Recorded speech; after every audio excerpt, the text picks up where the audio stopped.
Every monster in Poppy Playtime seems impossible to kill at first. That is, until you notice that one fatal flaw built into it. Even something as powerful as the prototype has that single weakness, one that can make its own body turn against it. So let's look at every Poppy Playtime monster's weakness. Starting with Huggy Wuggy.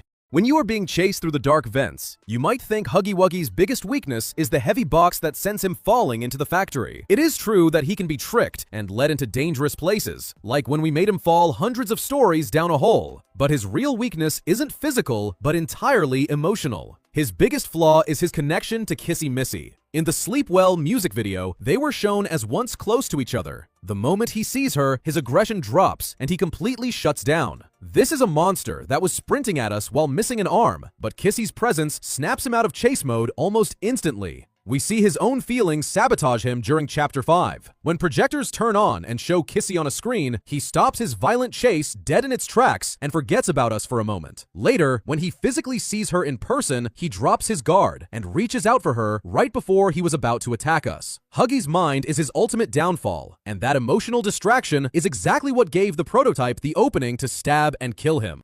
Mommy Longlegs. Mommy Longlegs can stretch her flexible body across the whole factory, but she is held back by two weaknesses that prevent her from being too OP.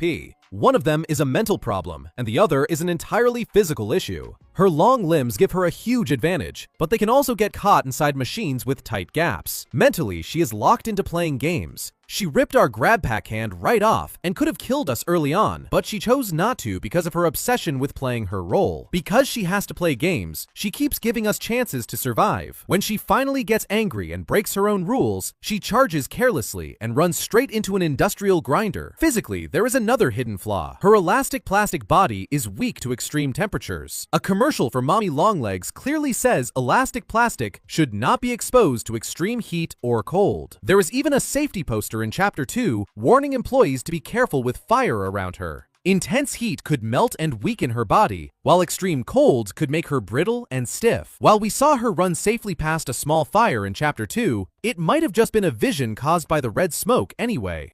Miss Delight. Miss Delight's weakness is shown to us the moment her chase begins. Eye contact. She freezes completely the second you look at her. This terrifying habit developed during the Hour of Joy. Trapped in the school, starving and needing food, she learned that if she stood perfectly still, the other teachers would think she was already dead. Barb convinced her that they would never see her coming, and Miss Delight took that survival trick so far that it became part of how she moves. Theoretically, you could maintain eye contact, walk backward, and she would never move an inch to attack you. Because she stands totally still and only looks in one direction, someone could also sneak up from behind and attack her while she is frozen. The small critters, mini huggies, nightmare critters. Whether it is the small, smiling critters in Playcare, the nightmare critters in the prison, or the mini huggies at the prison entrance, these small enemies all share one big weakness: light. Individually, they are not that strong, but they become dangerous when the darkness lets them swarm you from every side. A fired flare, a bright flashlight, or anything strong enough to light the room sends them scattering immediately. The second the light hits them, the threat basically collapses. For all the work the prototype put into changing these creatures, he still never fixed the simplest flaw in the small experiments.